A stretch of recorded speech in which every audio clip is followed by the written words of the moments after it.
Physics में जो एक क्वेश्चन हुआ था वो सिली मिस्टेक था, तो मतलब वो लगता है कि वो वाला सही हो जाता तो आज एम्स में होता। बॉर्डर लाइन पे रह गए, मार्जिन पे रह गए तो एक साल ड्रॉप करने की नौबत आ सकती है। It is not only about knowledge, it is not about practice you have done, it is about mindset also. IT क्यों नहीं करी? नमस्कार प्यारे बच्चों, आज दिल्ली आया हूँ। शोर भी तुम्हें सुनाई दे रहा होगा, पर ड्रीम कॉलेज मेडिकल के बच्चों का, और हमारा उत्कर्ष बच्चा जो है वो यहीं पे है, तो ये मिल गया है और ये हमें कैंपस घुमाएगा थोड़ा, ताकि तुम मोटिवेट हो सको कि भाई नीट की तैयारी करने से टिप्स भी लेंगे। 705 नंबर थे इसके, देखते हो बताओ यार, 705 नंबर आए तो तुम्हारे कितने कितने आए थे? सर केमिस्ट्री में 180 थे पूरे? Yes sir. तो सूर्य उठ के रोज रटता था? यस सर, केमिस्ट्री में जेसी सर का बहुत सपोर्ट रहा था। लास्ट टाइम पे उन्होंने पर्सनली बहुत हेल्प की थी। अच्छा, केमिस्ट्री पूरे में से पूरे नंबर आए थे। तो जैसे सर सुन रहे हो आप, देखो भाई, आपके ऐसे 180 में से 180 नंबर आए। जैसी सर जो नहीं जानते हो, जो बच्चे मुझे देख रहे हो, जैसी सर जो हमारे डिप्टी डायरेक्टर हैं, सही था। तो जो है जितिन चांदवानी सर, वो ऑर्गेनिक पढ़ा। तो कितने घंटे पढ़ना पड़ता है तुमको? सर नीट के हिसाब से तो बहुत कम पढ़ना पड़ता है, मतलब क्लासेस के अलावा अगर 2 से ढाई घंटे भी पढ़ो तो काफ़ी हो जाता है।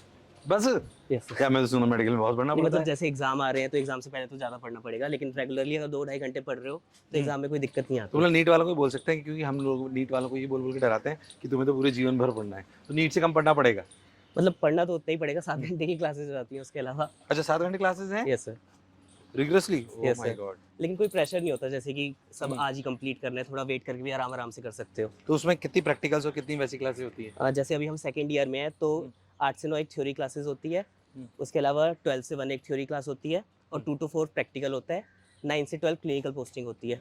तो ये क्या खाने पीने की जगह है? यस सर, पूरी ये यहाँ पे अमूल है, एक फ्यूल्स है पे। अच्छा, तो यहाँ पे जैसे अगर कभी मम्मी पापा आए तो वो कहाँ रह सकते हैं? सर गेस्ट हाउस है वहाँ पे। गेस्ट हाउस में मतलब पहले आपको किसी फैकल्टी से साइन करवाने पड़ते हैं कि एक दिन स्टे कर सकते हैं। अच्छा, पर हो जाता है वो हाँ, easily? हो जाता है। तो तुम जैसे जो भी बच्चे अभी मोशन में तैयारी कर रहे हैं, यस सर। जो अभी बेसिकली क्या है, नीट का एग्जाम आने वाला है, मतलब ये मान लो कि अपना एग्जाम है 7 मई को, यस सर। तो लास्ट 10-15 डेज में what is your tips to them? Sir सबसे इम्पोर्टेंट है प्रैक्टिस करना, मतलब जितना ज़्यादा क्वेश्चन प्रैक्टिस कर सकोगे इस टाइम उतना अच्छा है। मतलब जैसे रेगुलरली हर दिन रोज़ 2 टेस्ट एटलीस्ट दें, वो सुबह मतलब 9 से 12 एक शिफ्ट ले ले, फिर 2 से 5 एक शिफ्ट ले ले, मतलब 360 क्वेश्चन पर डे मुझे लगता है इनफ है इतना। और मतलब जो क्वेश्चन गलत हुए हैं उनको रिवाइज कर ले, उस वाले पार्ट्स को। जाहिर सी बात है, जो हम कहते हैं वही वाली बात, क्वेश्चन भी रिपीट करिए कि आपको 2 पेपर करने हैं ताकि आप पूरा रिवीजन कर पाएं, और फुल सिलेबस देने हैं। Yes sir. फुल सिलेबस पूरे पेपर देने हैं, एक सुबह देना है, एक शाम को देना है, ताकि आप पूरा रिवाइज कर सकें, जिसमें अटक जाए उसको कर सकें, उसको उस वाले टॉपिक को पूरा रिवाइज कर ले जल्दी से। पूरा कर सकें। तो जैसे तुम सुबह कितनी बजे उठा करते थे? हाँ सर, ऐसे हार्ड एंड फास्ट तो कुछ नहीं था, लेकिन मतलब उस टाइम कोविड भी चल रहा था थोड़ा, तो मम्मी 8 बजे उठा देती थी घर पे। 8 बजे उठा थे? तो रात को कितनी बजे तक पढ़ते थे? रात को मतलब दिन में 8-9 घंटे पढ़ लिया, उसके बाद 10 बजे तक सो गए। अच्छा, हाँ, मतलब नींद पूरी करते थे। अच्छा, नींद पूरी करते थे। Yes, sir. तो इसका सोता पूरा था। और जैसे फिजिक्स में तुम्हारी, मतलब जैसे फिजिक्स में अगर बच्चों को कई बार बहुत डर लगता है, तुम्हें क्या लगता है वो डर कैसे दूर होगा? जनरली स्पेशली कई बार मैंने देखा है गर्ल्स को फिजिक्स में बहुत डर लगता है, तो सर प्रैक्टिस। Yes sir. थोड़ी बहुत मैथ्स भी आनी चाहिए, मैथ्स आनी चाहिए थोड़ी बहुत आनी चाहिए, वो डर अपने को थोड़ा सा गायब करना पड़ेगा। और लास्ट, जैसे मान लीजिए ये तो लास्ट 10-15 दिन की बात होगी, एग्जामिनेशन से एक दिन पहले या सुबह क्या करा था तुमने? सर एग्ज़ाम से एक दिन पहले तो जैसे मैंने छोड़ दिया था पूरा, उससे एक दिन पहले मैंने बस फिजिक्स के फार्मूला और केमिस्ट्री के जो ऑर्गेनिक में इक्वेशंस वगैरह होती है उन सबको देखा था, रिव्यू किया था बस। Yes. और तुमने अपना माइंड सेट कैसे काम रखा था उस दिन, मतलब तुम्हारा क्या माइंड सेट था? क्योंकि 720 से 705 आने के लिए it is not only about knowledge, it is not about practice you have done, it is about mind set also. मतलब सर मतलब श्योर तो था कि सिलेक्शन तो हो ही जाएगा, अब वो है कि कितना अच्छा मैं कर सकूँ। सही बात तो मतलब मैं काम था, घर वाले भी पूरे सपोर्टिव थे कि कोई ज़्यादा प्रेशर नहीं है कि ज़्यादा मार्क्स लेके आने हैं, जो आ जाए खुश हैं उसमें। क्या बात है। और तुम्हें क्या लगता है कि थोड़ा सा और क्या अच्छा करते हैं? 705 अपने आप में बहुत बड़ी बात है। सर फिजिक्स में जो एक क्वेश्चन हुआ था वो सिली मिस्टेक था, तो मतलब वो लगता है कि वो वाला सही हो जाता तो आज एम्स में होता। क्या बात है, बहुत बढ़िया। बहुत हम बैठे हैं अब कैंटीन में, ड्रीम कॉलेज जो बहुत सारे लोगों का होता है, जो डॉक्टर बनने का सपना देखते हैं। अब मैं भी पहली बार ही यहाँ पे आया हूँ और उत्कर्ष की वजह से आया हूँ। Utkarsh, once again thank you dear, तुम्हारी वजह से हम इतने बढ़िया कॉलेज में बैठ पा रहे हैं, और बहुत खुशी की बात है कि हमारे बच्चे ऐसी जगह पहुँचते हैं। खैर, मैं तुमसे जानना चाहता हूँ यार, क्योंकि लास्ट 15 दिन बचे हैं बच्चों के लिए, 10 दिन बचे हैं, उसमें क्या माइंडसेट और रखें अच्छे से, तुम्हें क्या लगता है? सर जैसे लास्ट 15 डेज बचे हैं तो मतलब बहुत प्रीशियस है ये टाइम, अपना 100% देना चाहिए इस टाइम पे। मतलब जैसे अगर बॉर्डर लाइन पे रह गए, मार्जिन पे रह गए तो एक साल ड्रॉप करने की नौबत आ सकती है, तो मतलब यही मोटिवेशन लेके कि इस बार करना है। मतलब भाई जो है पेडल पे पाँव रख देना है और फुल थ्रोटल के साथ, लास्ट मिनट मोटिवेशन होता है ना, वो बहुत बहुत बहुत बहुत ज़्यादा रिक्वायर्ड है।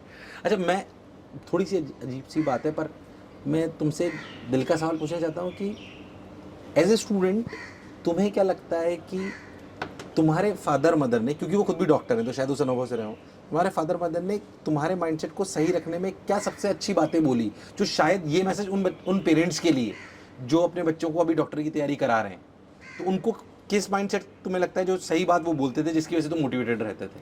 सर मेरे पेरेंट्स मतलब बिल्कुल भी प्रेशराइज नहीं था कि करना ही करना है, मतलब जितना कर सकूँ उतना करूँ। मतलब ऐसा प्रेशर तो नहीं था कि क्यों तुम्हारे फादर डॉक्टर हैं तो बेटा तेरे को डॉक्टर बनना ही है? हाँ, ऐसा कोई ज़रूरी नहीं है। तो आप सोचो, जो भी पेरेंट्स हैं उनको सुनना चाहिए, मतलब सोचो जो इनके फादर डॉक्टर हैं उन्होंने भी प्रेशर नहीं करा कि तू डॉक्टर नहीं बनेगा तो क्या होगा, मतलब जितना है अपना बेस्ट देना है बस। अपना बेस्ट देना है।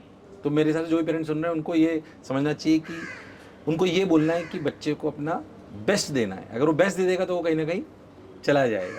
वैसे तुम्हारा कौन सा सब्जेक्ट सबसे पसंदीदा था ऐसे, physics chemistry biology? Sir physics सबसे अच्छा लगता था। फिजिक्स सबसे अच्छा लगता है? अरे वाह, क्या बात, ये नई बात सुनने को मिल रही है, जनरली ऐसे मेडिकल वाले बोलते नहीं। कारण?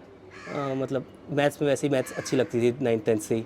9th-10th अच्छी लगती थी? हाँ, न्यूमेरिकल्स, तो काइनेमेटिक्स। तो बिल्कुल अलग सवाल, क्योंकि मैं आईआईटी से हूँ। हाँ। आईआईटी क्यों नहीं करी? पापा का वही था कि इंजीनियर तो नहीं बनना, बाकी कुछ भी कर लो। अच्छा। तो भैया मैं इसलिए बात बोलना चाह रहा हूँ कि कई बार जो टॉप रैंक्स लाना चाहते हैं उनसे मैं कहना चाहूँगा कि वो भागे नहीं, बेसिक मैथ्स आपकी अच्छी होनी चाहिए if you really want to secure, right. उसे भागे नहीं और कोई टफ मैथ्स नहीं आने वाली है। जहाँ तक मैं क्या समझता हूँ, फिजिक्स हम पढ़ाते ही हैं तो फिजिक्स में कोई टफ मैथ्स नहीं आनी तुम्हारे, पर हम अपन ये सोच रहे हैं कि बिना मैथ्स के फिजिक्स हो जाएगी तो नहीं होगी, बिना मैथ्स के फिजिकल केमिस्ट्री हो जाएगी तो नहीं हो पाएगी, नहीं हो पाएगी। सो what is your future plans? अभी तो सेकंड ईयर में हो, बट पीजी करोगी, सही जाहिर सी बात है, तो कौन सा ट्रेड चूज करोगे अगर तुम्हें ऑप्शन? अभी तो जैसे क्लिनिकल में अभी एक्सपोजर मिलने लगा है तो अभी ऐसा कोई डिसाइड नहीं किया है, मतलब अभी देखते हैं 1 साल और रुक के क्या करना है। अभी कुछ डिसाइड नहीं है, बट फिर भी कोई 2 टॉप ब्रांचेस जो तुम्हें लगता होगी, रेडियो या किस में तुम्हें लगता है? सर रेडियोलॉजी या डर्मल। अच्छा, जनरली बच्चे टॉप ब्रांचेस में रेडियो है, ऐसा क्यों? सर वर्क लाइफ बैलेंस अच्छा है उनमें। वर्क लाइफ बैलेंस अच्छा है? Yes sir. इमरजेंसी नहीं? इमरजेंसी केसेस नहीं है। इमरजेंसी केसेस नहीं है। तो अभी जैसे तुम लोग यहाँ पे ड्यूटीज लगना चालू हो गई हैं? Yes sir. तो कितनी देर जाना पड़ता है? Sir 9 to 12। 9 to 12 जाना पड़ता है। तो उसमें क्या कराते हैं तुम लोगों से? बेसिकली हिस्ट्री टेकिंग और मतलब जो बेसिक केसेस होते हैं वो दिखा दिए जाते हैं। तो मतलब तुम क्या उनको कुछ वो भी कर सकते हो? नहीं सर, कुछ नहीं कर सकते, रिकमेंडेशन वगैरह कुछ नहीं कर सकते हो, तो बस जस्ट एक्सपोजर। Yes sir. तो कब से मतलब अपन थोड़ा बहुत रिकमेंडेशन कर सकते हैं? After MBBS? इंटर्नशिप में आप कर सकते हैं। तो जब पहली बार तुमने, खैर तुम तो खैर डॉक्टर, तुम्हारे फादर ने शायद तुम देखा होगा, पर ऐसे मुझे लगता है कि पहली बार जब ब्लड देखा होगा तो थोड़ा डर लगा, या कोई ऐसा ऑपरेशन वगैरह देखा हो तो डर लगा? नहीं, ऐसा तो मतलब नहीं था। ऐसा नहीं था। मेरे एक फ्रेंड थे तो वो आईएएस बने, तो फर्स्ट बार जब आईएएस बन गए तो वो उनकी 4th रैंक थी, तो वो मेरे अच्छे फ्रेंड हैं, तो वो पहली बार मॉर्चरी में गए, पोस्टमार्टम होता है अगर किसी का मर्डर हो जाता है। हाँ। तो मैंने उनके चेहरे पे बहुत घबराहट देखी थी, इसलिए मैं तुमसे पूछना चाह रहा था भाई डॉक्टर्स को भी ऐसा होता है क्या? कई लोगों को होता है। Yes sir. तो जैसे वो मुन्ना भाई में दिखाया था एक बार कि वो क्या चलाते वक्त वो गिर जाता है संजय दत्त। हाँ, मतलब स्टार्टिंग में हुआ था लोगों को। हुआ था ऐसा? Yes sir. ऐसा होता है? Yes sir. मतलब घबराहट होने लगती है? Yes sir. फिर समय के साथ वो चला जाता है? Yes sir. मतलब स्टार्टिंग में एक बार लगता है लेकिन फिर नॉर्मल हो जाता है। अच्छा, मैं बहुत अजीब अलग सा सवाल, मुन्ना भाई एमबीबीएस सबने देखी है, शायद बच्चे भी देखें। यस। मुन्ना भाई एमबीबीएस में स्टार्टिंग इस बात से करी थी कि जो अस्थाना होता है वो ये कहता है कि अगर मैं अपने पेशेंट से प्रेम कर लूँगा, यस सर, तो मैं उनका इलाज अच्छा नहीं कर पाऊँगा, क्योंकि अगर मैं अपनी बेटी का ऑपरेशन करूँगा, यस सर, तो मैं शायद उतनी अच्छे से नहीं कर पाऊँगा जो मेरी एफिशिएंसी है, मुझे डर लगेगा। बट अल्टीमेटली पिक्चर पॉइंट इस बात पे करा गया कि ये बात गलत है और प्यार करके भी इलाज करा जा सकता है। तो what is your belief into it? Sir generally advice किया जाता है अपने क्लोज रिलेटिव्स का मतलब ट्रीटमेंट खुद नहीं किया जाता, क्योंकि वो इमोशंस अटैच होते हैं, तो मतलब नहीं कर सकते।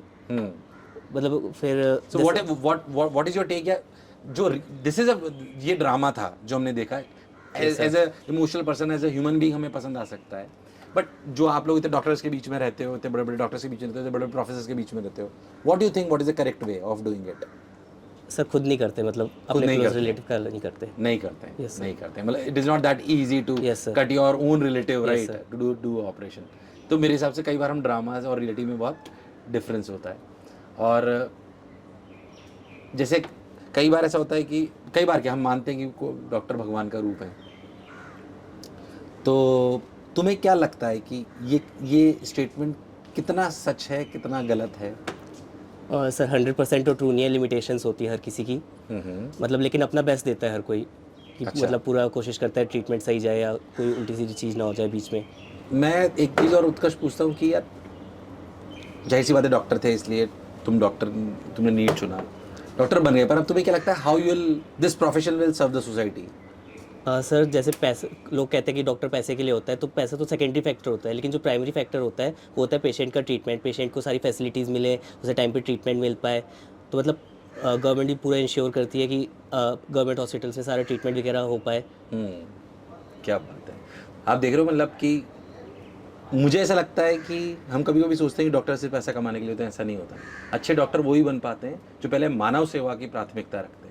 जाहिर सी बात है कि पैसा सबको चाहिए होता है अपने जीवन यापन करने के लिए, वो एक अलग एस्पेक्ट है, पर जिसकी भावना मानव सेवा है वो अच्छे डॉक्टर बन पाते हैं। Yes, sir. जितना मैं Yes, sir. समझता हूँ। तो मेरे हिसाब से उत्कर्ष से अपने बहुत देर बात करी। Utkarsh once again thank you dear, welcome sir. है ना। और तुम जैसे बच्चों को देखकर मिलकर हमें बहुत गौरव की अनुभूति भी होती है। और ये वीडियो इसलिए बनाया गया है, मैं दिल्ली में था आज, मुझे लगा कि इसको फ़ोन करा एक बार, और इसने बिल्कुल रेडी होके मतलब इतना टाइम दिया, जबकि डॉक्टर में बहुत पढ़ना पड़ता है। बट स्टिल जो भी बच्चे मुझे सुन रहे हैं, ऐसे टॉप कॉलेज में आपको पहुंचना है, और पहुंचना कोई बहुत बड़ी बात नहीं है, ढंग से मेहनत करोगे तो पहुंच जाओगे। देखो आपके सामने उत्कर्ष बैठा हुआ है 705 नंबर पे। चलिए, हमारे साथ बनने के लिए बहुत बहुत धन्यवाद, थैंक यू।